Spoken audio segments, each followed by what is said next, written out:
1, 2, 3. Go na, karera.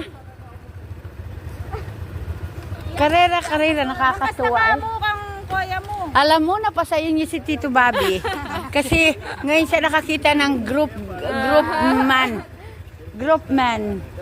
Angkas na ka mo. Ingat.